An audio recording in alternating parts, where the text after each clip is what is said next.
En primer lugar, tenemos que saber qué es Python, ¿no? ¿Para qué nos sirve o qué es Python? Esto que quede bien claro. Existen muchos lenguajes de programación hoy en día que podemos usar para programar. Algunos lenguajes de programación que más se utilizan hoy en día, por ejemplo, es Java, ¿no? Yo cuando estuve en la universidad aprendí a usar programando en Java. Era bastante complicado porque nos hacían programar en un bloc de notas. Imagínense, ¿no? Programar en bloc de notas. Luego apareció el GCreator, que es un entorno de desarrollo de Java o programación Java básico. Y hasta que apareció el NetBeans, ¿no? Eclipse, cuando Java recién se puso más fácil para programar, porque estos entornos de programación te dan ayudas, te completan código y te ayudan mucho más. Pero programar en un bloc de notas, imagínense, no tenemos que respetar mayúsculas, minúsculas, recordar las clases, las propiedades, era bastante complicado.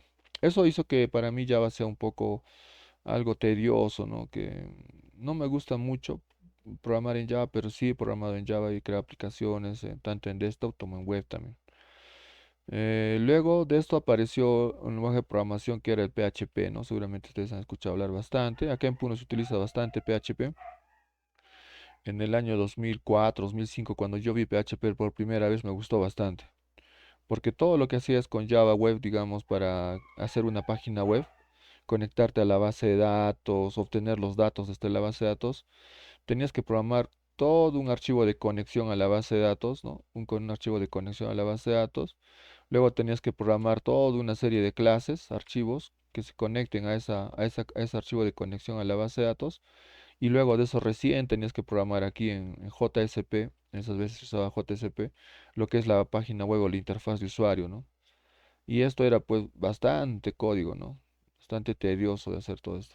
En cambio, en PHP simplemente tú hacías una línea de código, PHP MySQL Connect, si mal no recuerdo, y simplemente te conectabas a la base de datos. Otra función, MySQL SelectDB o PHP SelectDB, MySQL, y ya seleccionabas la base de datos. Hacías un MySQL query y hacías la consulta a la base de datos. En tres líneas de código hacías todo esto que hacía Java, unos cinco archivos y bastante código. En PHP lo podías hacer bastante corto. Pero existen algunas prácticas de lo que se llama calidad de código, ¿no? Entonces, el problema con PHP en esos años era eso, ¿no? Que hacer esto era bastante fácil y rápido, pero cuando hacías un sistema muy grande con bastante complejidad, el código se volvía un código, lo que hoy en día se llama código espagueti, ¿no? Una mezcla total de códigos que al final no se entiende mucho. En cambio, en Java, gracias a esta estructura que tiene varios archivos separados, tú podías, si el proyecto crece bastante, aún podías tener los archivos, digamos, ordenados y cuando crecía la aplicación escalaba, todavía tú podías mantener un orden en los archivos, ¿no? Y el sistema, no sé, la complejidad ahí era más fácil de manejar que con un código espagueti que era todo mezclado, ¿no? En el caso de PHP. Pero hacía mucho más fácil. Su forma de trabajo era eso, ¿no? Facilitar las cosas. Y también luego de eso, juntamente con PHP, apareció lo que era Python, ¿no? Yo lo vi después de ver PHP de unos 2 años, el 2006 más o menos, vi lo que era Python recién. Uno de mis compañeros le gustó bastante Python, empezó a crear aplicaciones con Python y bueno, yo también por ahí, como ya me había gustado bastante PHP y Java, me quedé con los dos, pero estaba viendo ahí de reojo más o menos Python, ¿no? Cómo iba desarrollándose. Fue hasta el año más o menos 2012, más o menos el año 2012, cuando aparece un framework en Python que se llama Django. Más adelante les voy a explicar qué es Django. Django no es la película, por si acaso hay una película también de Django. En este caso es un framework, un marco de trabajo con Python, que básicamente te permite crear aplicaciones web. Y este framework ha sido tan bien desarrollado que muchos programadores de Java, de PHP se han pasado a Python y han empezado a programar aplicaciones web, páginas web, sistemas web con Django. Yo también bastante empecé a profundizar en Python con Django, todo el 2012, 13, 14, 15, más o menos esos años y me gustó bastante. Su forma de trabajo era bastante limpia, tenía asistentes, manejador de dependencias, muchas cosas muy interesantes. ¿Listo? Por otro lado, también PHP ha estado avanzando, ¿no? Después de eso, en el 2016, por ahí aparece, con fuerza aparece Laravel, acá aparece Laravel, y básicamente Laravel cuando empecé a usar me pareció sorprendente, especialmente muy sorprendente. Tanto así que dejé de programar en Django y me pasé a Laravel. Entonces en la actualidad sigo programando con Laravel, que es un framework de PHP, que es bastante potente y tiene las últimas avances en desarrollo web, ¿no? Como reactividad y otras cosas más. Java tampoco se ha quedado atrás. Java en la actualidad tiene un framework bastante potente que se llama Spring Boot.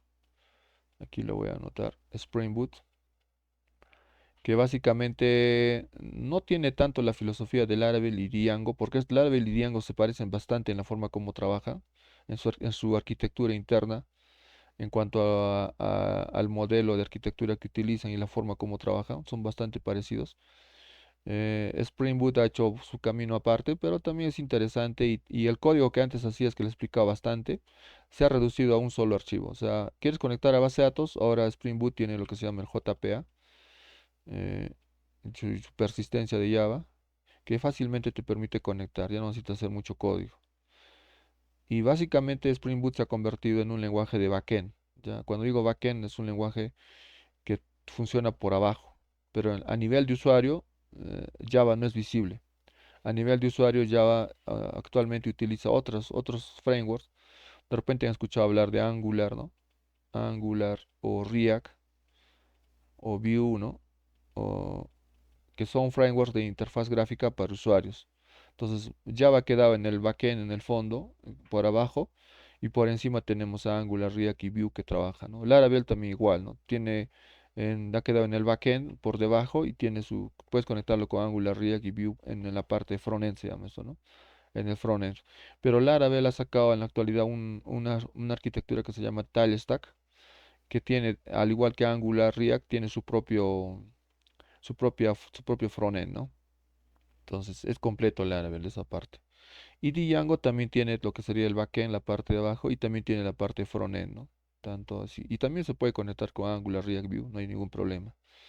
Entonces es así como ha avanzado, como les cuento a grandes rasgos, los lenguajes de programación en la historia, más o menos de cómo nosotros hemos venido desarrollando estos lenguajes de programación. Y Python es un lenguaje que se ha desarrollado bastante y en la actualidad uno tiene que aprender porque en la actualidad está de moda lo que es, aparte de lo que he explicado que es el desarrollo web que yo he utilizado Python, en la actualidad Python se está usando para la ciencia de datos y lo que es el machine learning, o sea, la inteligencia artificial, crear máquinas inteligentes. Ahorita el fuerte de Python nadie le gana ni Java, ni PHP, ningún lenguaje en esto de aquí. En ciencia de datos y machine learning, Python es el lenguaje que más ha evolucionado, tiene más librerías, tiene más aplicaciones, tiene más usos. Entonces este es el campo que ha desarrollado. En aplicaciones web, digamos que el Laravel un poco que tiene, le saca ventaja, ¿no? En backend, Java le saca un poco de ventaja. Pero en ciencia de datos y machine learning no hay otro lenguaje de programación que sea más potente y más completo que Python. Eh, Otra cosa interesante de Python es que es fácil de aprender, su forma de programar no es como en caso de PHP o Java, que tienes que usar llaves, ¿no? Para abrir y cerrar los códigos. En este caso utiliza los tabs, ¿no? Utiliza las indentaciones para hacer, esa sería la diferencia. Pero en sí el código es bastante intuitivo y es un código de alto nivel, que es como casi como nosotros hablamos en el día al día, similar se programa con Python.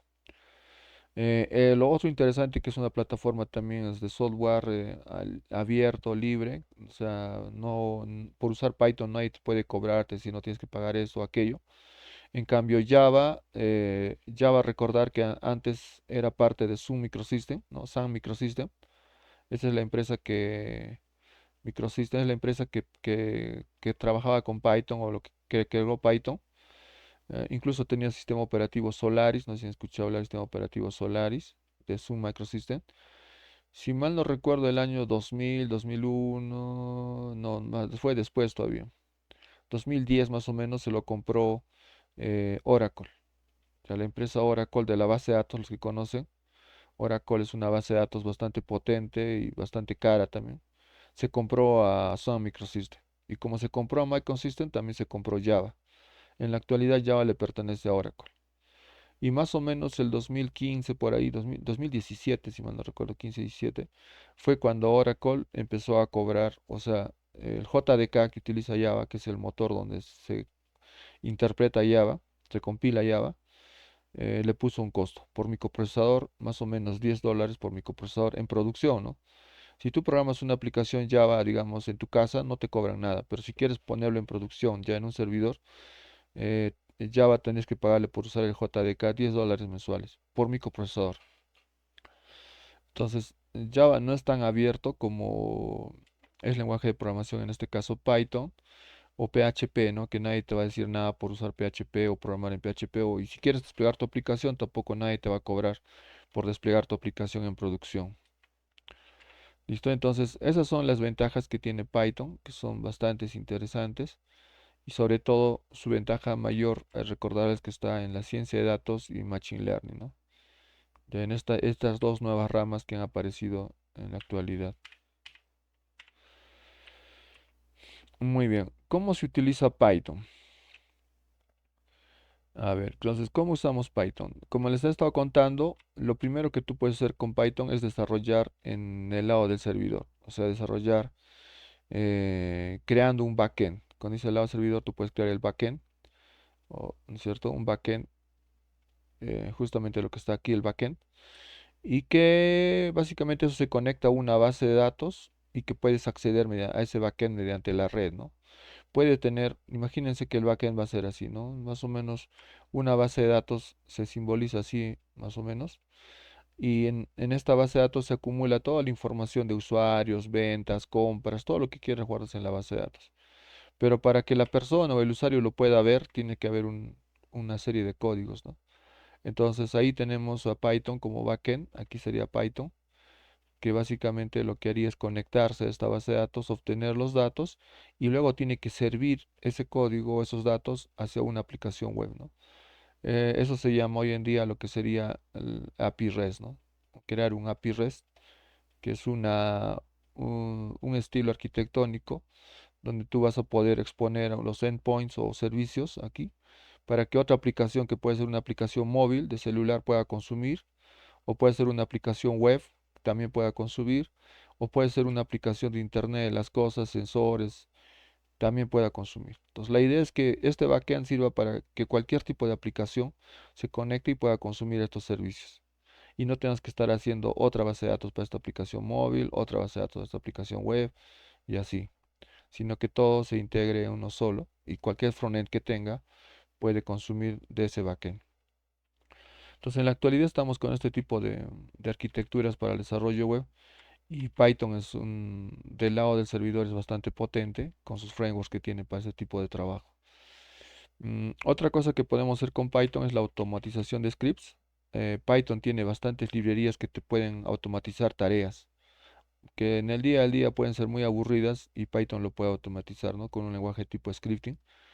En este caso, por ejemplo, quieres cambiar el nombre a una gran cantidad de archivos, convertir un archivo a otro tipo, e incluso puedes generar PDFs con Python, archivos de texto, darle algún formato, eliminar palabras duplicadas, ¿no? O sea, muchas cosas puedes hacer con Python y puedes hacer esos trabajos directamente con Python, con un código, ¿no? Trabajando con archivos. Básicamente lo que hacemos a nosotros con Excel cuando tenemos muchos datos y queremos limpiar o eliminar o arreglar, ¿no? Entonces con Python podríamos hacer todo ese tipo de tareas. También podemos hacer lo que hemos dicho, ciencia de datos, que es la especialidad de Python, la ciencia de datos y Machine Learning, ¿no? ¿Qué es ciencia de datos? Algunos dirán, es una nueva carrera, al igual que ingeniería de sistemas, ¿no? Ciencia de datos es una carrera, en la actualidad lo tenemos a nivel de posgrado como maestría, no tenemos a nivel de pregrado, que están pensando crear algunas universidades la carrera de ciencia de datos, que básicamente sería de toda una cantidad de datos que tenemos en la nube, bastante data, tratar de entender esos datos y buscar, ¿no? Reglas, lo que se llama el data mining, encontrar reglas dentro de estos datos, lo que sería el análisis de datos, data analytics, ¿no? Data analytics, que vimos un poco al final del curso básico, data analytics. Aquí tendríamos data mining, como les he contado, y también dentro de esto estaría lo que sea la inteligencia artificial y el machine learning, ¿no? Crear máquinas que aprendan solas y que puedan realizar ciertas tareas. Entonces, todo eso está dentro de Python, ¿no? Todo eso puede hacer Python. Y lo que les explicaba en el desarrollo de software, podemos crear aplicaciones web, podemos crear aplicaciones desktop, o sea, con interfaz gráfica, creo que sería el GUI, esto de aquí. Incluso podemos crear juegos, hay librerías para crear juegos como Pgame, ¿no? De Python. Para crear interfaces gráficas de usuario teníamos Tkinter, es otra librería también de Python para crear interfaces gráficas. No sé si han programado en Visual Basic, al estilo Visual Basic se puede programar con Python. Y básicamente eso, ¿no?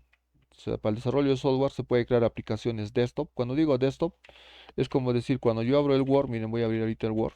Esta es una aplicación desktop, ¿no? Es una aplicación que corre en la misma máquina en local y trabaja en una ventana. Es una aplicación desktop. Cuando digo aplicación web, estoy hablando de que puedo abrir esto mismo, pero en la web, ¿no? Por ejemplo, no se puede abrir aquí una hoja de cálculo y este es un Excel, pero este Excel no está en desktop, este Excel está en la web. Entonces, es la diferencia, ¿no? Entonces, una aplicación desktop es una aplicación que corre en la misma máquina con ventanas y una aplicación web es una aplicación que va a correr ahora en la nube. Ya en la actualidad todo se está migrando de desktop a la nube, ¿no? Todas las aplicaciones están yendo a la nube. Ya no hay tantas aplicaciones en desktop, están disminuyendo la cantidad. Muy bien. Y finalmente tendríamos lo que sería la automatización de pruebas de software. Hay librerías muy interesantes en Python que te permite lo que serían las pruebas de software. Cuando uno crea un sistema o un software, siempre debemos ver la parte de pruebas para mandar en producción ese software, ¿no? Si tú no realizas pruebas, entonces puede ser que tu software tenga fallas o tenga errores, ¿no? Entonces, para evitar eso, esas liberaciones de software con fallas se hacen las pruebas, ¿no? Y generalmente lo que más se utilizaba en la historia es el JUnit en Java y en caso de Python sería el PUnit, ¿no? Que es esta librería de aquí, que te permite hacer pruebas unitarias y también hay otras librerías que te permiten hacer pruebas de integración, pruebas funcionales, pruebas de sistemas. Son diferentes niveles de pruebas para que un software sea de calidad y tenga todo lo que debe tener, ¿no? Y en la actualidad se está hablando de esto de aquí, ¿no? Lo que es Continuous Integration y Continuous Deployment. Esto significa que ahora los sistemas modernos, mientras tú vas programando, vas haciendo las pruebas, un robot o una máquina va haciendo las pruebas, y también si todo el código es correcto, también la misma máquina va a hacer una integración continua y un despliegue continuo, ya, automatizando todo ese proceso con herramientas como Travis, como Jenkins, ¿no? Que automatizan todo este proceso de pruebas, integración continua y despliegue continuo, ¿no? Que hace que el desarrollo de software sea mucho más de calidad y también mucho más rápido. ¿Ya? Entonces, aquí hay un resumen de los campos de aplicación de Python. Recuerden que incluso algunos que no he mencionado aquí en el texto. Machine Learning es lo que se especializa Python. Puedes usar para ciencia de datos también. Desarrollo web también es muy bueno Python. Como les he explicado, tiene Django, que es la librería que se utiliza, el framework. Para crear videojuegos tiene el Pgame, que les había dicho acá. Para QA y testing, que les estoy hablando ahorita. Y me faltó hablar lo que es la seguridad informática, ¿no? Que básicamente, aunque ustedes no crean en Python, hay códigos que te permiten obtener información de vulnerabilidades y ciertas cosas que se pueden hacer para seguridad informática con Python.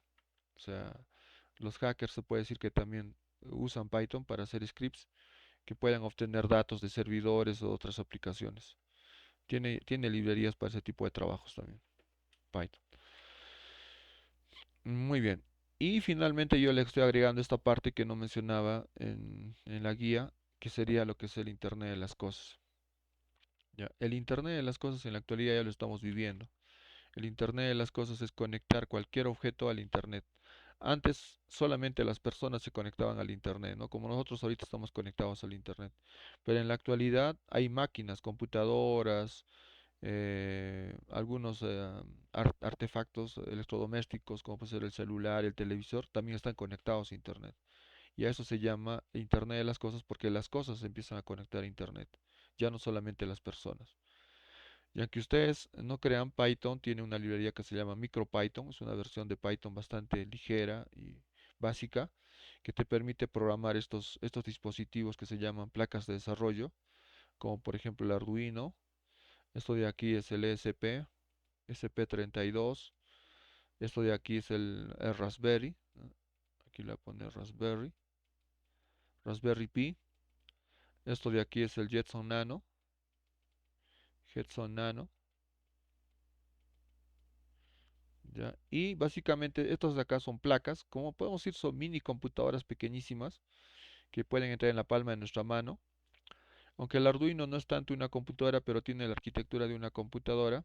Entonces tú programas en MicroPython un código y ese código se va a grabar. Digamos que acá está mi código. Ese código se va a grabar en este microcontrolador aquí.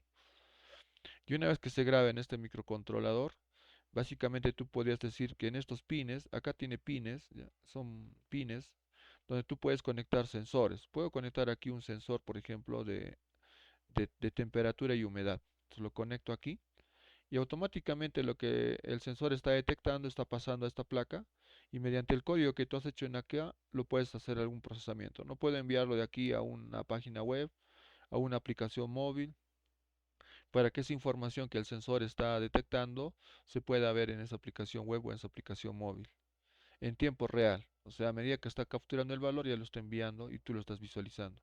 Si es que aumenta aquí, en la web también aumenta. Si es que aquí baja, en la web también baja. Eso podemos hacer con Arduino, ¿no? Una mejora del Arduino es el ESP32 que tiene un chip de Wi-Fi, o sea, tú puedes conectar este chip a internet mediante la red Wi-Fi y podrías enviar los datos por ese medio de Wi-Fi, ¿no? Es una mejora, es más pequeñito y más potente este ESP32 que el Arduino. Y si quieres algo más todavía más complejo, podrías programar un Raspberry Pi, esto sí es una mini computadora porque tiene puertos USB, tiene HDMI, tiene todo lo que tiene una computadora, tiene tarjeta de red, tiene Wi-Fi, incluso tiene Bluetooth, todo eso tiene acá. Y también tiene los pines, como puedes ver aquí, donde tú puedes conectar sensores o actuadores, ¿no? Cuando digo actuador me refiero, puede ser un motor, puede ser una pantalla LCD, puede ser un ventilador, esos son los actuadores, ¿no? Y los sensores son los que van a obtener los datos y los actuadores son los que ejecutan, ¿no? Alguna acción. Y eso tú lo puedes conectar aquí a Raspberry y vas a poder crear sistemas, no solamente de software que trabajen en la computadora, sino sistemas de software que interactúen también con la vida diaria, ¿no? Con la vida cotidiana. O sea, cosas que ocurren en la vida diaria como la temperatura, humedad, no sé, presión, y vas a poder accionar también objetos, ¿no? Vas a poder activar ventiladores o focos o motores o mostrar en pantallas físicas esa información. Ya entonces, esta Raspberry tiene un microprocesador un procesador, no es la arquitectura misma que tiene la computadora como puede ser Intel o AMD, sino es otro tipo de procesador, de otra arquitectura, pero que en el fondo corre con un sistema operativo basado en Debian. Ya Debian, Linux Debian, está corriendo en el fondo con un sistema operativo basado en Linux. Estos dos primeros no tienen sistema operativo, o sea, sistema operativo no tienen. Directo el código se graba y ya funciona. En cambio, Raspberry necesita un sistema operativo basado en Linux Debian que se llama Raspbian y sobre eso tú puedes levantar servicios, aplicaciones como una pequeña computadora. Y la mejora de esto de aquí sería este Jetson Nano, que es un producto de la empresa Nvidia, quienes conocen Nvidia, que es básicamente los que crean las tarjetas de video, ¿no? Las RTX y todos los GeForce. Entonces, básicamente, esto es como un Arduino, si te das cuenta, tiene entradas de USB, tarjeta de red, HDMI, todo lo que tiene una computadora, tiene aquí Wi-Fi, Bluetooth, todo. Pero la diferencia es que no solamente tiene un microprocesador, sino también tiene GPU, tarjeta de video. O sea, esto que ves aquí con un disipador de aluminio, eso es la tarjeta de video, ¿ya? Un GPU.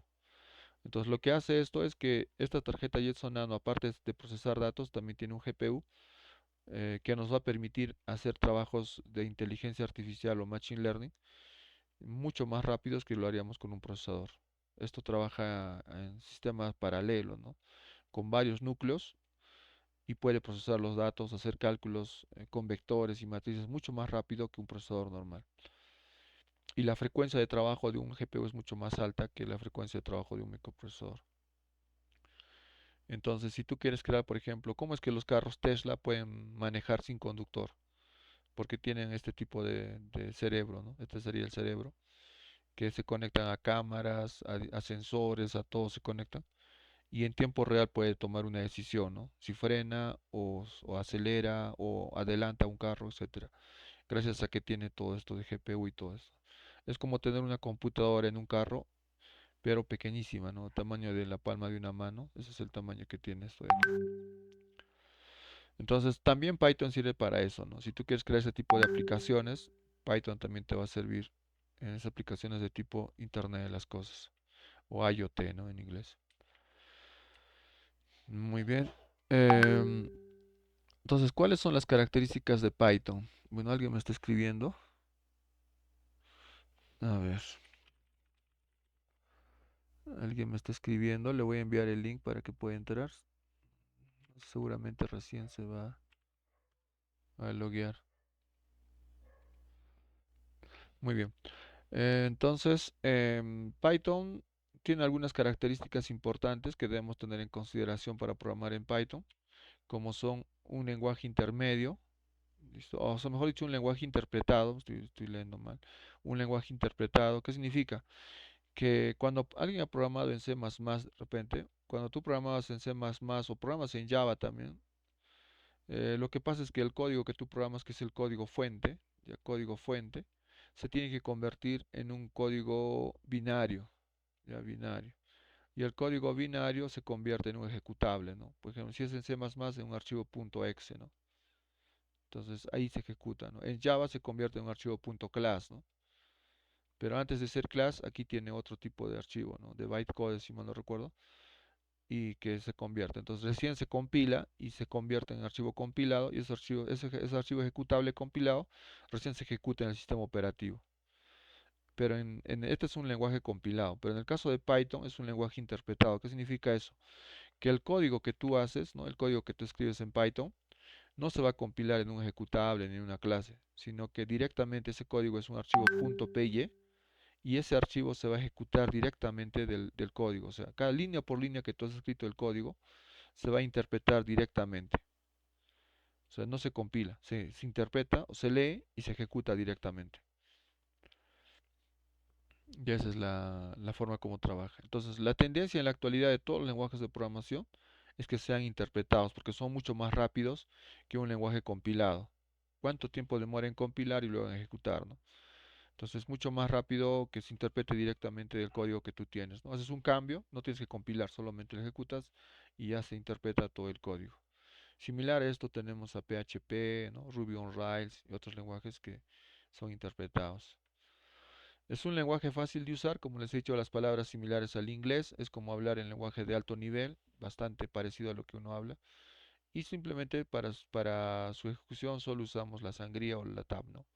La indentación, ya no usamos las llaves que se usan en la mayoría de lenguajes. Es un lenguaje de tipado dinámico, esto también es importante, al igual que PHP, también es un lenguaje de tipado dinámico. Significa que cuando creamos una variable, Python va asignando el tipo de valor a la variable en tiempo dinámico, ¿no? Si es un entero, si es un texto, si es un booleano, lo va a tipar o lo va a asignar el valor en tiempo de ejecución sin necesidad que tú lo declares. En cambio, en Java es tipado estático, que significa que si en Java tú declaras un int, le tienes que decir a Java, digamos, quiero declarar, mejor dicho, digamos, una nota, ¿no? Si tú le pones nota, Java te bota error. Tienes que decirle int nota, es de tipo entero. Incluso así te va a botar un error, tienes que inicializar todavía, digamos, igual a cero. Ahora sí recién está bien para Java, ¿no? Si le pones el tipo de variable, la variable y lo inicializas, está bien para Java. Pero en cambio en Python simplemente tú le pones nota, nada más. ¿Qué hace el lenguaje? Simplemente no se sabe qué tipo de dato es. Cuando tú le pones el primer valor a esta variable, digamos que le pongo 20, su nota, automáticamente ya va a decir, es un número 20, listo, entonces es un entero, ya está. Y así le pones directamente. No necesitas especificar qué tipo de variable va a ser, porque Python le va a especificar internamente el tipo de variable que es. Puede equivocarse a veces, puede cometer errores, sí, pero también si tú quieres especificar, también puedes hacerlo explícitamente, no explicarle a Java qué tipo de variables o convertir de tipos, ¿no? Como hemos visto en los cursos anteriores, cómo se convertía de un entero a un flotante o de tipo string a entero, ¿no? En esos casos. Es un lenguaje de alto nivel, como les he estado hablando, porque es bastante cercano al idioma que nosotros hablamos, ¿no? Es muy parecido a lo que hablamos. Y es un lenguaje orientado a objetos, que es un paradigma de la programación hoy en día, que casi todos los lenguajes PHP, Java, Python son orientados a objetos, ¿no? Tienen todos esas técnicas de la programación orientada a objetos como son, bueno, lo vamos a ver más adelante, polimorfismo, encapsulamiento, herencia, clase interfaz y todas esas características que tiene una programación orientada a objetos, ¿no? Muy bien. En cuanto a las bibliotecas de Python, ya Python tiene librerías. Un lenguaje de programación potente debe tener muchas librerías que nos ayuden a programar, ¿no? Porque si no tiene librerías, tendríamos que programar todos nosotros. Pero si ya nos da librerías, bibliotecas programadas, simplemente usamos esas librerías y con eso podemos acelerar el trabajo de la programación. Y Python tiene librerías más que todo para ciencia de datos y inteligencia artificial, como es Matplotlib, que hemos usado para graficar. Pandas, que recuerdan que trabajaba con datasets, ¿no? Para crear análisis de datos o data analytics. NumPy trabaja juntamente con PyDos para manejar matrices arrays, ¿no? Con NumPy. Y Request, esto no lo hemos visto en el curso anterior, es una librería que se utiliza para web scraping. ¿Alguien sabe qué es web scraping? Scraping, creo que se escribe así, web scraping, con doble P, creo. Ya, web scraping. ¿Listo? Entonces, básicamente los marcos que más he usado yo con Python sería el Django cuando quieres crear una aplicación web y el Flask que es para crear una aplicación web pero del lado de backend como un microservicio con arquitectura de microservicios. Esos dos tenemos en estos marcos. Y finalmente, cuando tú quieres programar con Python necesitas un buen IDE. ¿Qué es un IDE? Una interfaz de desarrollo integrada. Cuando hablo de IDE, estoy hablando, por ejemplo, de Visual Studio Code. Algunos seguramente lo están usando para programar, que básicamente es como un programa que te permite programar, ¿no? Te va a ayudar a programar aquí. Entonces aquí tienes todo el código y te va a ayudar a programar. Entonces este es un IDE. También con Python podemos programar con Visual Studio Code. Esto estoy programando ahorita con Laravel. Este es un proyecto Laravel. Pero tú podías programar esto mismo con esto, ¿no? Con otros IDEs. ¿Listo? ¿Cuáles son los IDEs que más se recomiendan? Bueno, por defecto, cuando tú instalas Python, el IDE básico que viene para trabajar es el ITLE, ¿no? Este de aquí, que no le vamos a usar porque es muy básico. Y otro sería Spider, que se programa para ciencia de datos, para Machine Learning también. Tampoco lo vamos a usar. El que sí les recomiendo que puedan usar sería el PyCharm, pero es de pago, no es gratuito. Pero es el mejor entorno de programación para Python, ya el PyCharm. Acá vamos a descargarlo. PyCharm. He programado un tiempo en PyCharm y es bastante completo, te da todo. O sea, si te falta una librería, te falta algo, el PyCharm te lo descarga, te lo instala, te da todo lo que necesites y básicamente te ayuda a programar bastante. Tiene un sistema de autocompletado de código bastante bueno y que ayuda bastante al momento de programar, ¿no? Por ejemplo, aquí estás programando y te ayuda bastante a autocompletar el código. Cosa que con Visual Studio no te ayuda mucho, es básico, pero agregando algunos complementos, librerías, ¿ya? Podemos hacer que casi se parezca un poco a esta librería de PyCharm. Pero recuerden que esto no es gratuito. Hay una versión Community que es una versión básica, pero la versión profesional es de pago. ¿Listo? Pero si tú tienes tu correo de la UNAG, unag.edu.p, podrías solicitar una licencia educativa y podrías usar por un año sin ningún problema, ¿no? Como en el caso yo estoy usando para Java, lo que sería esta librería, esto sería IntelliID, ¿no? De la misma empresa de PyCharm es IntelliID, que básicamente para programar en Java, pero estoy usando la licencia, ¿no? Una licencia que es una licencia libre, educativa, para poder trabajar con esto. ¿Listo? Entonces, podrías usar el PyCharm, yo lo podemos descargar con ustedes, ahorita lo vamos a instalar y, y podríamos solicitar una licencia educativa por un año para programar en PyCharm. Pero si no, vamos a usar para este caso, como es un curso intermedio, el Visual Studio Code va a ser suficiente. Y también tendríamos el Jupyter Notebook que hemos usado en el curso anterior, que también se utiliza, ¿no? Entonces aquí tenemos los IDEs más populares para Python, que sería el Jupyter que hemos usado en la actualidad para ciencia de datos. Casi, mira, un 57% de usuarios usa este Jupyter que hemos instalado en el curso anterior. También lo vamos a usar seguramente ahora. Luego vendría el PyCharm, que es la versión profesional, ¿no? Para programar en Python. Bueno, Spider y también vendría ahí en cuarto lugar Visual Studio Code, ¿no? que sería en ese orden. De Line Text, Atom y otros más que podemos usar. Pero que tengamos el Jupyter, el PyChart y el Visual Studio Code es más que suficiente, ¿no? Se abre esta ventana ejecutar y ponemos ahí CMD, ¿no? CMD, aceptar y entramos a la terminal. Esa es una forma. Otra forma de entrar a la terminal, aquí en el botón de inicio de Windows, podemos hacer clic derecho y podemos poner aquí terminal, ¿no? Es otra forma de entrar. Y la tercera forma de entrar, buscamos simplemente terminal en los programas y tendríamos la terminal. ¿Listo? Cualquier forma que ustedes entren a la terminal, no hay problema. Yo utilizo Windows R, escribo CMD, Enter. Es más rápido para mí. Pero ustedes pueden entrar desde el menú inicio, clic derecho o buscando el programa terminal. ¿Cómo sé que yo tengo Python? Tengo que escribir el siguiente comando. Python, versión. ¿Ya? Versión. Y de esa forma me dice en este caso que no se encuentra Python en mi caso, ¿no? Entonces, si ustedes tienen Python instalado, les va a decir no tienen la versión 3.10, 3.12, 3.7, la versión de Python que ustedes han instalado. En mi caso me está diciendo que no tengo Python, porque esta computadora, como les he explicado, lo he formateado, se ha borrado todo, estoy volviendo a instalar todo nuevamente.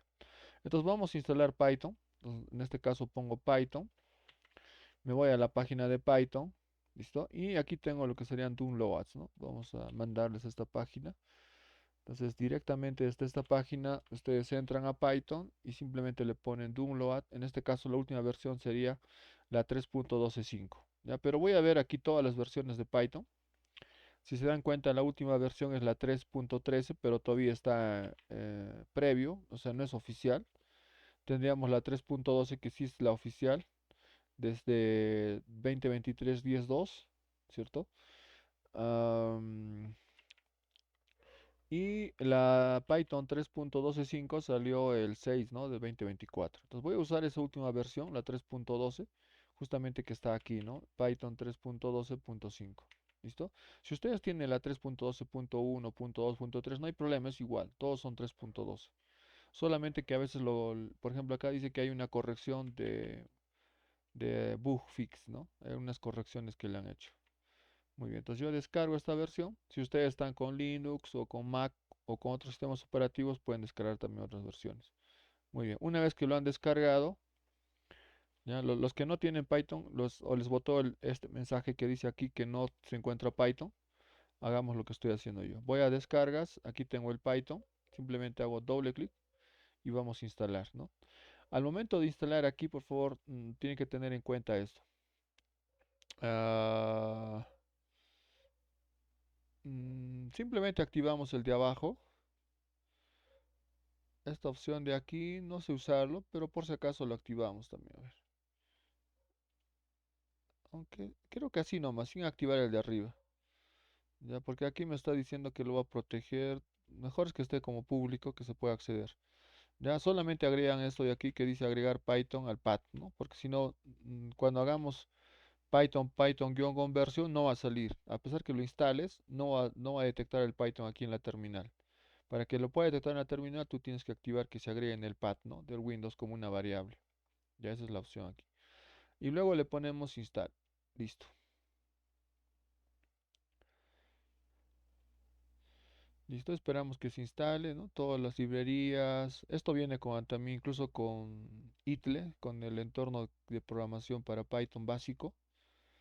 También se va instalando. Aquí les recomiendo que activen esta opción de deshabilitar el ancho del pad, ¿no? Es que el pad a veces agregando variables se vuelve bastante grande y tiene un límite de 260 caracteres. Entonces vamos a desactivar esa limitación. Entonces desactiven. Así le ponen ahí y listo. Ya está instalado Python.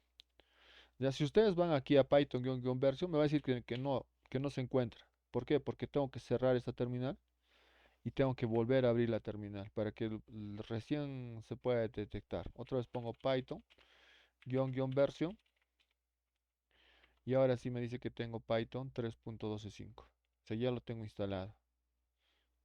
¿Listo? Y por otro lado, acá dense cuenta que si yo pongo itle, me aparece también ese programa donde tú podrías programar con Python, pero es muy básico como les digo, ¿no? Aquí podríamos programar con Python, pero es bastante básico. ¿no? Programar aquí en Python. Pero si no tenemos un editor de texto, podríamos programar aquí, ¿no? Podríamos empezar a programar aquí algo básico, ¿no? ¿No? Como pueden ver. Pero no vamos a usar ese programa, ese editor que tiene básico Python. ¿Listo? Entonces deberían tener esto de aquí. Si alguien no ha logrado instalar, me avisan porque necesito para la siguiente clase el día miércoles, va a ser la siguiente clase, que tengan todos ya agregados.